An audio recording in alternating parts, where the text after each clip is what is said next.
Office থেকে ফিরে মেয়েকে ঝিমিয়ে থাকতে দেখে চিন্তিত হয়ে পড়ল সুলগ্না। বেশ কিছুদিন ধরেই এমনটা দেখছে সে।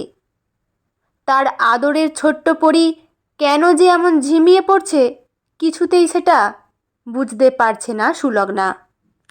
পাশের ঘরে বসে টিভি দেখছিল পরীর আয়া অতসী। মেয়েটা বেশ ভালো বাচ্চা সামলাতে পারে দেখেই সুলগ্না কাজে রেখেছিল। এতক্ষণে অতসীর বেরিয়ে যাওয়ার কথা, কিন্তু সুলগ্না কয়েকটা বিষয় জিজ্ঞেস করবে বলে আজ ওকে অপেক্ষা করতে বলেছে। দরজার বাইরে অতসীর বিরক্ত মুখ দেখা গেল।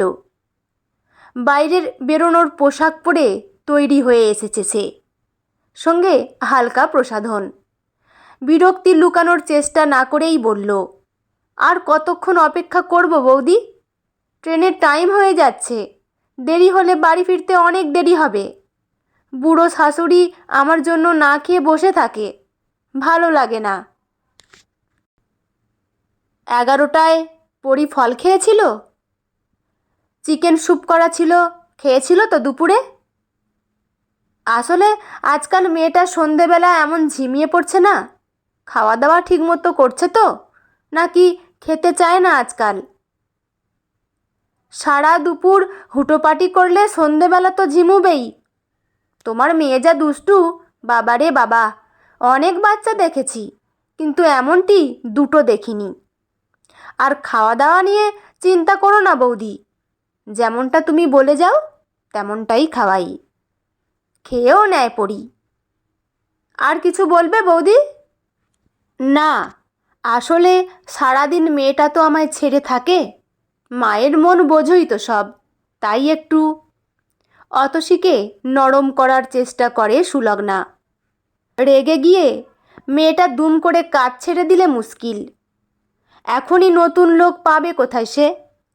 তার চাকরিটা সংসার চালানোর ক্ষেত্রে একটা বড় ভরসা। দেখতে মোটে 3জন মানুষ, কিন্তু খরচ তো বড় কম হয় না। অসীমের পক্ষে একা পুরোটা টানা মুশকিল। ছোটবেলার দিনগুলো ভোলেনি সুলগ্না। বাবার একার আয়ে সংসারে নুন আনতে পান্তা ফুরায় দশা। মা যে কী করে মাসের শেষে জোড়াতালি দিয়ে সংসার চালাতো ভগবানই জানেন। ওরকমভাবে চলতে পারবে না সুলগ্না, তার চেয়ে এই বেশ ভালো। দুজনের আয়ে সংসারে সচ্ছলতা আছে, কিছু একটা কিনতে চাইলে বেশি ভাবতে হয় না। এটা কিন্তু লাখ কথার এক কথা বললে বৌদি, মায়ের মন। কিন্তু ভেবে দেখো, তোমরা অফিসে চাকরি না করলে আমরা কি করতাম?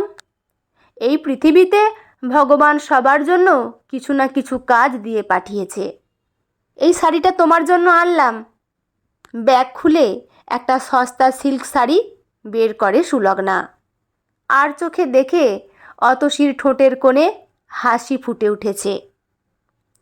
1 সপ্তাহ 2 সপ্তাহ কেটে যায়, কিন্তু পরীর ঝিমুনি ক্রমেই বাড়তে থাকে। মায়ের মনে দুশ্চিন্তার মেঘ জমে।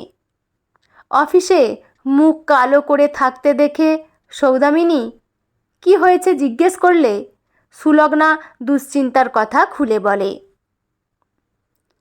এ আর এমন কি ব্যাপার, বাড়িতে সিসিটিভি ক্যামেরা লাগা, অফিসে বসেই পরীর দিকে নজর রাখতে পারবি, দেখতে পারবি কি করছে কি খাচ্ছে। আমিও তো ফ্ল্যাটে লাগিয়েছি, তিতাসের দিকে নজর রাখি, অফিসও সামলাই। সৌদামিনীর পরামর্শটা মনে ধরে সুলগ্নার। পরবর্তী ছুটির দিনে সে আর অসীম দাঁড়িয়ে থেকে পুরো বাড়িতে সিসিটিভি ক্যামেরা ইনস্টল করায়। খানিকটা যেন নিশ্চিন্ত লাগে সুলগ্নার। এবার সে নিশ্চয়ই পরীর ঝিমুনির কারণ ধরতে পারবে। পরের দিন কাজের ফাঁকে পরীর গতিবিধি লক্ষ্য করতে গিয়েই চমক। এ কি দেখছে সে?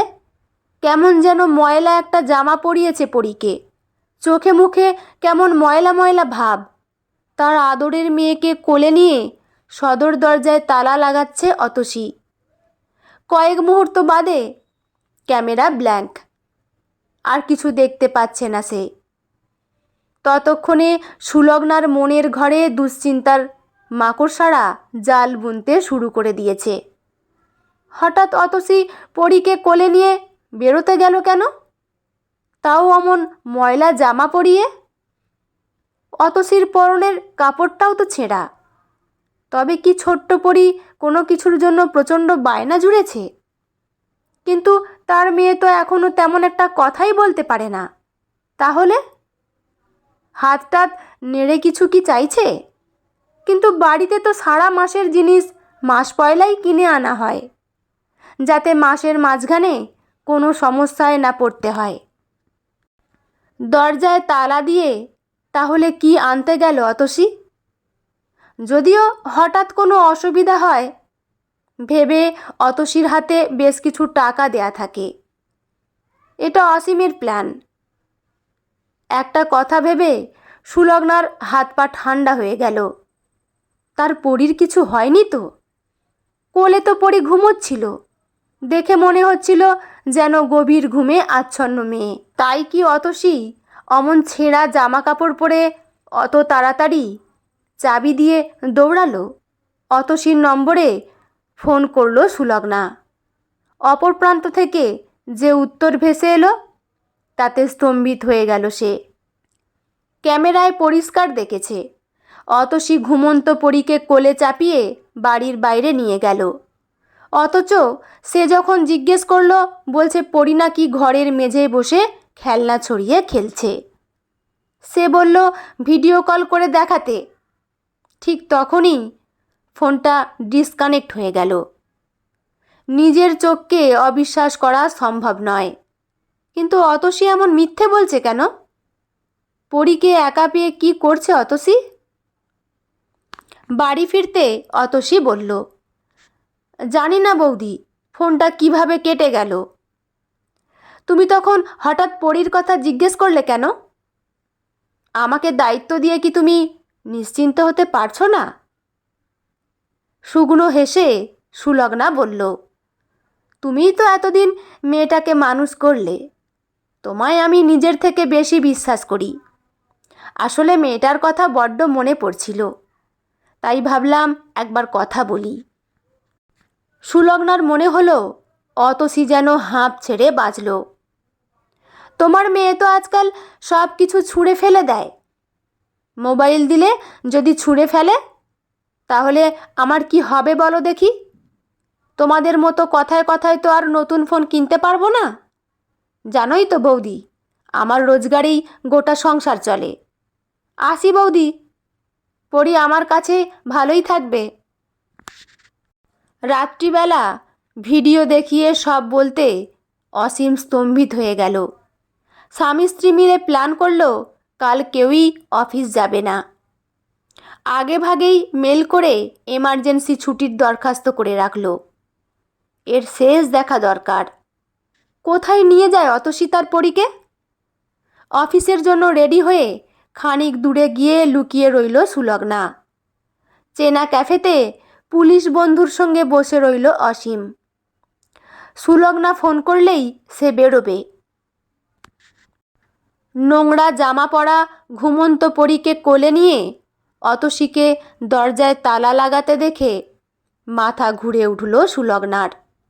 কোনো রকমে নিজেকে সামলে নিয়ে দেখল ঠিক ঘুমন্ত নয়, কেমন যেন নিঝুম হয়ে রয়েছে পরী।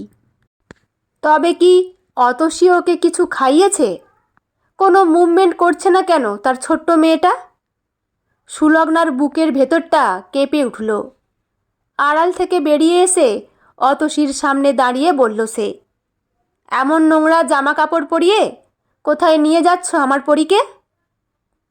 দিনে দুপুরে ভূত দেখার মতোই চমকে উঠল অতসী। বিড়বিড় করে কিছু একটা সাফাই দিতে চাইল বোধহয়। ততক্ষণে পুলিশ বন্ধুকে নিয়ে পৌঁছে গেছে অসীম। জেরার মুখে অতসী জানালো বাচ্চা দেখাশোনার পাশাপাশি এটাও তাদের পেশা।